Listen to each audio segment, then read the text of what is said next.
Maligayang pagbabalik sa aking channel, kaibigan, para mas lalo ka pang kiligin at updated sa mga bagong movies, K-drama series. Pwede bang makahingi ng konting pabor? Paki-like and subscribe naman ng aking channel. Muli, salamat kaibigan!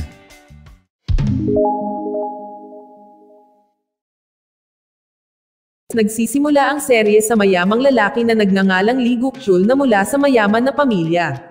Ang mga bagay ay hindi niya nakikita, ngunit mayroon siyang hindi kapani-paniwalang kakayahan na marinig ang lahat ng bagay sa paligid.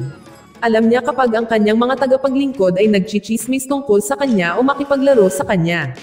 Tulad ng pagbibigay sa kanya ng natirang pagkain o pagpaplanong magnakaw ng kanyang mga mag-agarang gamit. Kinabukasan hiniling ni Guk-chul sa kanyang abogado na maging mas maingat. Dahil kapag tumanda na siya na ang bahala sa lahat ng kanyang pera ng kanyang mga magulang at mga bagay-bagay. Bago napatay ang mga magulang ni Guk-chul na ikinabulag niya. Isang bagong babae na nagngangalang Jung-yeon ang bagong katulong. Sinasabi ni Jung-yeon na malungkot ang buhay ni Guk-chul hindi dahil sa hindi siya nakakakita kundi dahil sa kanyang masamang ugali sa mga tao. Nang umalis siya ay nagalit si Guk-chul na hinagis pa niya ang kanyang coffee table dahil walang sino man ang nangahas na punahin siya ng ganoon. Sa umaga si Guk-chul ay nakatanggap ng tawag mula sa sekretary ng kanyang kumpanya na nagsabi sa kanya na ibinebenta ni Manok ang family hospital. Tinawagan agad ni Guk-chul ang kanyang abogado para pag-usapan ito, ngunit nasa panig ni Manok ang abogado at ikinulong si Guk-chul upang huwag makialam. Ayaw sumuko ni Guk-chul, kumuha siya ng gunting na gumawa ng lubad mula sa kanyang kumot at sinubukang tumakas sa bintana. Habang nasa kalye nalaman na nariyan si Jung-yeon na nakamotor. Ngunit pinaalis lang siya ni Guk-chul. Pagkatapos niyang magsimulang maglakad, muntik na siyang mabundol ng kotse. Buti na lang at bumalik si Jung-yeon para tulungan siya. Dahil first time niyang sumakay sa motor na hinawakan niya mahigpit si Jung-yeon, dahil natatakot siyang mahulog. Sa kabilang banda, nasa kalagitnaan ng pagpirma si Manok sa mga papeles para sa pagbebenta ng hospital. Nang biglang pumasok si Guk-chul kasama si Jung-yeon. Sumisigaw siya na hindi valid ang kasunduan sa pagbebenta dahil ayaw niya. Dahil dito umalis ang buyer at hindi na itinuloy ang deal. Maya-maya hindi maiwasang isipin ni Manok ang akusasyon ni Guk-chul na ang pumatay sa mga magulang ni Guk-chul ay ang kanyang asawa. Dahil dito pumunta siya sa opisina ng kanyang asawa at narinig niya itong may kausap sa telepono tungkol sa pagkamatay ng mga magulang ni Guk-chul. Noong mga oras na iyon hindi makapaniwala si Manok sa ginawa ng kanyang asawa kaya nagbanta siyang bubuksan muli ang investigasyon sa aksidente. Nalaman din ni Manok ang panloloko ng kanyang asawa sa kanya na may ibang babae. Dahil sa pagtatalo hindi sinasadyang ng kagulo at naitulak si Manok na humahantong sa kanyang kamatayan. Nagpas siya ang kanyang asawa na itago ang katawan ng kanyang asawa sa trunk ng sasakyan. At nakipag-ugnayan siya sa isang assassin na nagngangalang Jute, na nagnanais na i-frame up si Guk-chul para sa pagkamatay ng kanyang asawa na si Manok. Nang malaman ni Guk-chul na alam ng asawa ni Manok kung sino ang pumatay sa kanyang mga magulang, nagmadali silang pumunta sa pathology lab kasama si Jung-yeon. Pagdating doon agad pinakawalan ng assassin ang isang virus at ikinulong silang dalawa sa loob ng lab. Sandaling iyon ay sinubukang hanapin ni Guk-chul ang bakuna laban sa virus, ngunit isang dosis lamang ang nahanap niya. Balak niyang iturok kay Jung-yeon ngunit kinuha niya ang bakuna at itinurok ito kay Guk-chul. Pagkaraan ng ilang sandali ay nagising si Guk-chul sa hospital at nandoon ang asawa ni Manok. Inakusahan niya si Guk-chul na kumuha ng assassin para pumatay kay Manok na humantong kay Guk-chul na mapupunta sa kulungan. Nang maglaon sa isang preso na nagngangalang Park ay madalas na hinaharas ni Jute at nagbabalak na patayin din si Guk-chul. Kaya nagtulungan sina Guk-chul at Park para i-frame up si Jute. Pumunta si Guk-chul sa banyo kung saan si Jute at mukhang sasalakayin na siya ni Guk-chul. Kasabay nito tinawag ni Park ang mga bantay at sinabing masama si Jute. Iniisip ng lahat na sinisikap niyang saktan si Guk-chul. Pagkagising ni Jute ay talagang natatakot na harapin si Guk-chul. Nalaman ni Guk-chul na ang kanyang tiyuhin ang nasa likod ng buong plano ng tangkang pagpatay. Sa tulong ng abogadong si Park nakalabas si Guk-chul sa kulungan at pumunta sa hospital para magpagamot. Sa tingin niya ay muling iimbestigahan ni Park ang lahat. Ngunit sa hindi inaasahang pagkakataon ay sinuhulan ng asawa ni Manok si Park upang ipadala si Guk-chul sa isang mental hospital. Gayunpaman dati ay narinig ni Guk-chul ang kanilang mga plano at lalo siyang nag-aalala tungkol sa kung ano ang mangyayari sa kanya. Nang gabing iyon si Jung-yeon ay nagpakita sa hospital upang tulungan si Guk-chul makatakas. Sinubukan niyang pumara ng taxi ngunit sumakay siya sa kotse ng asawa ni Manok. Nakatanggap ng tawag si Gokchul mula kay Jungyun na nagbabala sa kanya na siya ay nasa loob ng kotse ng kanyang tiyuhin. Naghuminto sila sa tulay. Sinubukang tumakas ni Gokchul sa pamamagitan ng pagtalon sa tulay na nagsasabing babalik siya para maghigantay.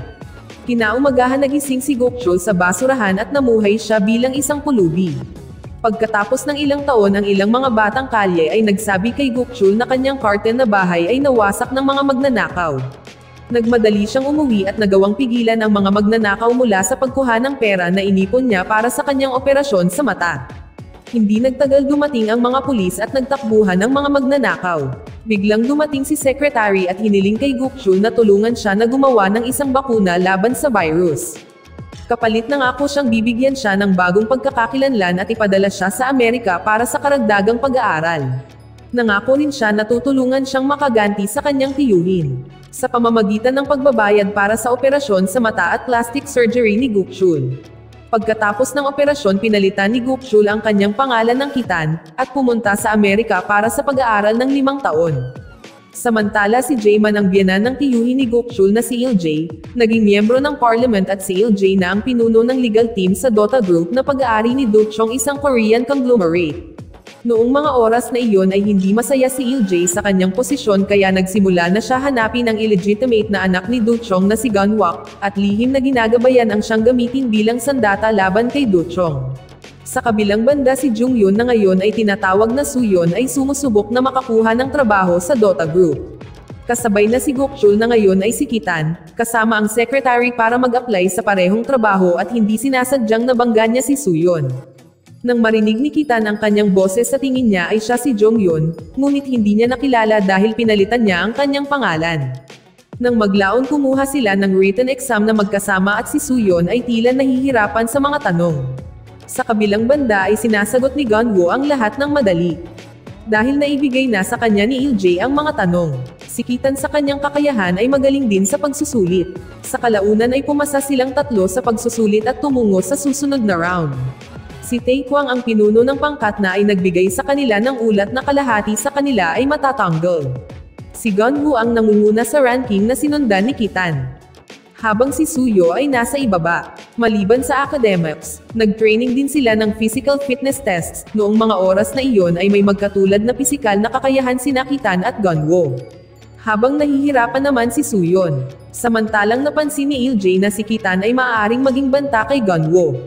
Kaya sinubukan niyang tanggalin siya gamit ang mga palihim na taktika. Isang araw ay nakahanap si Kitan ng ballpen na may nakatagong kamera sa loob mismo. Sa sandaling iyon ay nagpakita si Il-jae para sa isang inspection at si Kitan ay nahuli na may dalang tape recorder na humahantong sa isang interogasyon. Nananatiling kalmado si Kitan, dahil may suporta siya sa asawa ni Chong at hindi natanggal si Kitan. Kalaunan kailangan nilang bumuo ng mga team sa pagluluto para ipakita ang kanilang mga kasanayan sa pagtutulungan. Hiniling ng komite ang ilang mga kalahok kabilang si Gunwoo na sumali sa koponan ni Suyon. Sa panahon ng kompetisyon sa pagluluto nagpasya ang koponan ni Suyon na gawin ang paboritong ulam ni Chong. Sa kabilang banda ang koponan ni Kitan ay nabigo dahil walang marunong magluto. Samantala si Gunwoo ay tuwang-tuwa dahil humanga sa kanilang luto ang mga hurado. Sa isa pang pagkakataon ay nakipagkita si Gunwoo kay Il-jae ng palihim. Gustong magbigay sa kanya ng mga sagot para sa susunod na pagsusulit. Ngunit pinilit ni Gunwoo na makipagkompetensya batay sa kanyang sariling kakayahan. Ngunit kalaunan ay tinanggap ni Gunwoo ang sagutang papel at nabawi niya ang pinakamataas na rank. Susunod na pagsusulit habang si Suyon ay nagpapabuti sa kanyang rank sa pamamagitan ng pag-angat sa ika-10 posisyon. Si Kitan ay nagsimulang maghinala sa top ranking ni Gunwoo. Dahil mukhang hindi siya nagsusumikap gaya ng ibang mga kalahok, nagsimula ang training ng martial arts at madaling nanalo si Gunwoo sa laban niya dahil ang kalaban niya ay babae. Gayunpaman nang si Kitan na ang lalaban kay Suyon ay parang pantay-pantay ang mga ito at patuloy ang kanilang pag-atake sa laban. Sa cafe si Il-jae ay nagbigay kay Gunwoo ng ilang impormasyon tungkol sa paparating na pagsusulit sa recruitment, kung saan ang mga kalahok ay kailangang mag-strategize para sa isang kaso sa kumpanya. Lumipas ang araw, lumabas ang resulta ng written exam. Si Gunwoo pa rin ang nasa unang rank. Sa gabi natuklasan ni Suyon ang isang krusyal na figure sa kaso sa isang video, ngunit nagpasya siyang huwag sabihin kahit kanino. Pagkatapos niyang pumunta sa istasyon ng pulisya upang iulat ang kanyang nalaman ay nalaman din ni Gunwoo ang tungkol sa taong nahanap ni Suyon. Subalit nang tinignan nila ang lalaki ng video hindi nakilala ng mga pulis dahil iba ang itsura niya at nasira ang fingerprints niya. Nakilala pa rin ni Kitan ang boses na kapareho ng lalaki sa video. Sa trial ang strategy ni Gunwoo ay mukhang hindi gumagana ng maayos. Bago natapos ang paglilitis nagdala si Kitan ng isang krusyal na saksi. Ngunit sinabi ng kalabang abogado na ang testigo ay invalid. Sinusubukan ni Kitan na lansagin ang ebidensya na nakita niya sa pag-uusap. Pagkatapos ay hiniling ni Kitan kay LJ na tawagan ang numero ng telepono mula sa pag-uusap, at nakakagulat tumunog ang cellphone ng kalabang abogado na ito ay nagpatunay na ang abogado ay gumawa ng panloloko sa paglilitis at nanalo sila sa kaso. Ang kontribusyon ni Kitan ay nakakuha sa kanya ng pagkilala. Sa meeting room ang mga kalahok ay naatasang mang-alap ng impormasyon tungkol sa lokasyon ng isang pabrika ng pekeng gamot. Noong mga oras na iyon ay hinati ni Taekwang ang team sa 4 na grupo at hiniling niya kay Suyon na magbalat kayo bilang party guest. Pagkatapos ay ibinigay ni Taekwang ang mga tagubilin kina Suyon kung paano tapusin ang kanilang gawain habang sumasayaw kasama si Michael. Sinubukan ni Sung Lee na lapitan si Michael para sa isang sayaw sa kasamaang palad ng kakabit na niya ang bag sa damit ni Michael ay nakatanggap siya ng tawag at kinailangang umalis.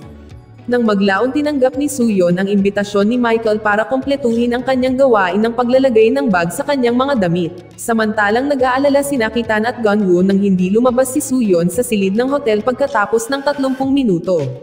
Nagpasya silang tingnan at nagpapanggap bilang mga clerk ng hotel, gayunpaman inutosan sila ni Suyon na umalis kaagad, at mabilis niyang pinalitan ng bag ang tie clip ni Michael.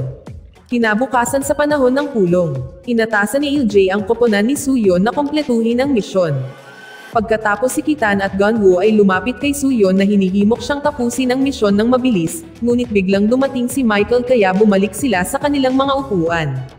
Doon napansin ni Michael ang kanilang kahinahinalang pag-uugali at lumapit. Si Kitan ay napipilitang humalik kay Gunwoo upang hindi manghinala si Michael. Sa ilang sandali niyaya ni Michael si Kitan na maglaro muli ng mga baraha dahil na-curious siya kung bakit siya natalo sa kanya noon. Sa kabilang banda, ayaw palampasin ni Gunwoo ang pagkakataong mapabilib si Chong at nakipag-ugnayan kay Michael at inilantad si Kitan at si Suyon bilang mga espiya mula sa Dota Group na sinusubukang alamin ang kanyang pabrika ng droga. Samantala si Suyon na walang kamalay-malay sa kanyang nakalantad na pagkakakilanlan ay patuloy na nasisiyahan sa paglalakbay kasama si Michael. Sa gabi nagkita si Kitan at Michael para maglaro ng baraha, ngunit pagkatapos uminom ng champagne ay bigla siyang nahimatay. Pagkagising niya ay natagpuan niya ang kanyang sarili na nakatali sa isang upuan na may lie detector.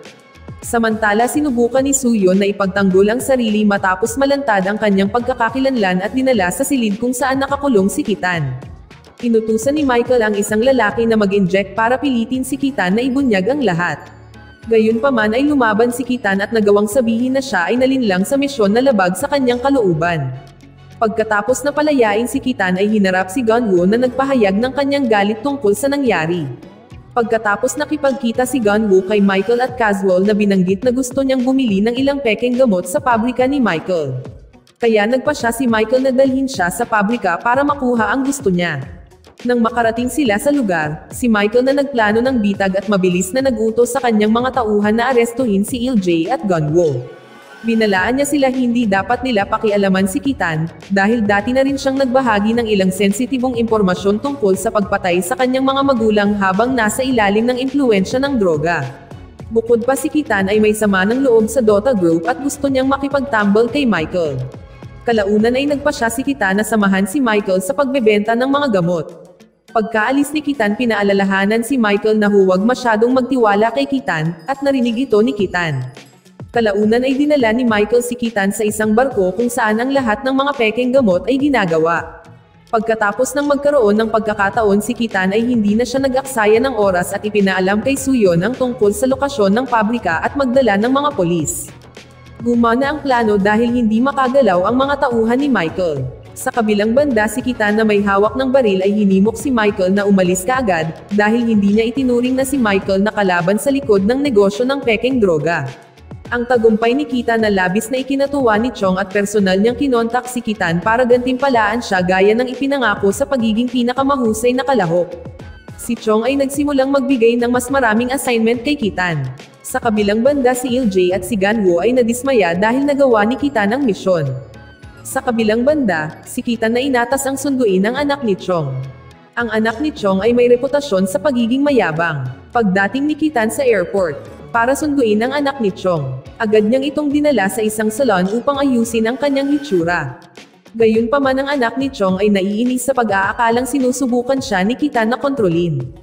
Kaya nakipag-ugnayan siya kay Chong para paalisin si Kitan, na nakakagulat na ipinagtanggol ni Chong si Kitan at hiniling sa kanyang anak na sundin ang lahat ng utos ni Kitan. Habang nasa VIP dressing room si Soo-yeon sa salon may nakita siyang mga damit na nakakuha ng interes niya. Biglang dumating ang anak ni Chong. Sinubukang magpaliwanag ni Soo-yeon ngunit mukhang hindi siya pinakinggan ng anak ni Chong. Dahil sa galit sinabunutan ni Soo-yeon ang kanyang buhok na nagbabala sa kanya na huwag na maliit ang iba at lumabas. Pagkapasok ni Kitan at nagulat siya nang makita ang kalagayan ng anak ni Chong. Pagkatapos ay umuwi siya upang makita ang kanyang mga magulang, at makilala ang isang lalaki para sa arranged marriage. Ngunit ayaw ng anak ni Chong ng arranged marriage, kaya sinabi niya na si Kitan ang kanyang nobyo. Noong mga oras na iyon ay nataranta ang lahat kasama na si Kitan. Sinubukang sumenyas kay Chong na hindi ito totoo. Humingi sila ng paumanhin sa binata na nagngangalang Soo-yeon. Kinaumagahan lahat ng empleyado ng opisina ay nagtipon para batiin ang anak ni Chong. Pagdating niya nakilala niya ang mukha ni Soo-yeon at tinawag siya sa silid. Hindi alam ni Soo-yeon na anak siya ni Chong, kaya humingi siya ng tawad at sinabing babawi siya sa kanya. Gayunpaman ay tumanggi siya at gustong paalisin si Soo-yeon doon. Nakiusap si Soo-yeon na huwag tanggalin sa trabaho dahil kailangan niyang suportahan ang kanyang nakababatang kapatid na may sakit na nasa hospital. Samantala ang isang nasa katendaang gulang na lalaki na nagtatrabaho sa T9 Chemical Factory na kabilang sa Dota Group na pinamumunuan ni Kwang-woo, ay nakaranas ng gas leak na nagdulot ng explosion at nagresulta sa kanyang pagkamatay. Samantala sa kwarto ni Kwang-woo ay nakatanggap siya ng research report na nagsasabi na ang mga taong exposed sa T9 sa loob ng mahigit 10 taon ay may 20% na mas mataas na pagkakataong magka-cancer. Makalipas ang ilang araw si Sung-hee nagsagawa siya ng press conference para ilantad ang krimen ng Dota Group sa paggamit ng mapanganib na substance na T9, na humahantong sa pagdami ng mga pasyente ng cancer sa mga taong gumagamit ng kanilang mga produkto sa loob ng maraming taon. Habang sa isang pulong kasama ang mga direktor at si Kwang-woo, sinubukang ilipat ang sisihin na nagsasabing ang pagtaas ng mga kaso ng cancer ay dahil sa mahinang immune system ng mga pasyente at hindi sa kanilang mga produkto. Sa kabilang banda si Kitan ay hindi makaimik matapos mapanood ang balita tungkol sa press conference ni Sung-hee. Nagpasya siyang mag-imbestiga sa kaso at nagplano ng isang hapunan kasama si Kwang-woo sa isang magarbong restaurant. Habang kumakain si Kitan, casual na binanggit na lahat ng ginamit sa restaurant ay mula sa mga produkto ng kanilang kumpanya. Noong mga oras na iyon ay nabigla si Kwang-woo at itinapon ang kanyang pagkain. Nang makita ang reaksyon ni Kwang-woo mas naging kumbinsido si Kitan na totoo ang balita tungkol sa mga mapanganib na substance sa kanilang mga produkto at determinado siyang ilantad ito. Samantala ang trabahador na naaksidente sa pabrika ay namatay. Ang doktor na gumamot sa kanya ay agad na nakipag-ugnayan kay Kwang-woo at hiniling ni Kwang-woo sa doktor na pigilan ang pamilya ng biktima na magsagawa ng autopsy. Nang ang pamilya ng biktima ay dumating sa ospital ay ibinalita sa kanila ang pagkamatay ng biktima at inalok ng malaking settlement at compensation agreement. Samantala naging interesado si Il-jae sa tunay na pagkakakilanlan ni Kitan at nagpas siyang tanungin siya ng direkta. Si Kitan ayaw niyang ibunyag kung sino talaga siya. Ipinakita ni Kitan ang ebidensya ng T9 na nakakapinsala sa mga tao. Dahil dito mukhang nakuha ni Kitan ang tiwala ni Il-jae. Samantala ang mga kaso ng cancer na may kaugnayan sa mga produkto ng Dota Group na T9 ay nagiging mas publiko, at ilang prosecutors din ang nais-arestuhin si Kwang-woo, dahilan para mataranta siya. Inutusan niya ang kanyang mga subordinate na alisin lahat ng mga ebidensya. Kinabukasan nagsimula si Kitan maghinala na may mali sa investigasyon ng kaso ng T9. Doon niya napagtanto na ang tanging makakapagbunyag ng katotohanan ay si Il-jae. Kaya inutusan niya ang kanyang mga tauhan na hulihin si Il-jae. Si Kitan ay pumunta sa lugar kung saan si Il-jae, ilang sandali lang ay hiniling ni Dong-hee kay Kitan na tapusin si Il-jae. Ngunit ayaw masira ni Kitan ang kanyang plano na nakakuha ng tiwala ni Dong-hee kaya nagkunwari itong sinaksak si Il-jae gamit ang kutsilyong ibinigay sa kanya ni Dong-hee. Habang tahimik na sinabi ni Kitan kay LJ na malapit nang dumating ang pulis. Nang mahuli ng pulis ang lahat ng grupo ni Dong Li na sa wakas ay nakakuha ng mahalagang piraso ng ebidensya upang maikulong si Kwang Wo. Pagdating sa harap ng prosecutor's office ay lumapit kay Kwang Wo ang media. Si Kwang Wo na nagsabing siya ay inosente at handang isuko ang kanyang kayamanan kung mapatunayang nagkasala siya. Pagkaraan ng ilang oras naganap ang paglilitis para sa kaso ng T9, ngunit ang pangunahing ebidensya na ibinigay ni LJ ay hindi inaasahang nawasak ng isang tao. Si Kwang Wo ay nanatiling medyo kalmado, subalit nang humarap si Suyon bilang saksi at isiniwalat ang katotohanan tungkol sa mga maling gawain ng kumpanya kabilang ang paggamit ng mapanganib na T9 na nagdudulot ng cancer. Sa wakas ay nasentensyahan si Kwang Wo ng 6 na taon sa bilangguan. Habang si Chong na nanood ng paglilitis sa broadcast sa bahay ay nahimatay nang marinig ang desisyon ng hukom. Salamat sa panonood kaibigan.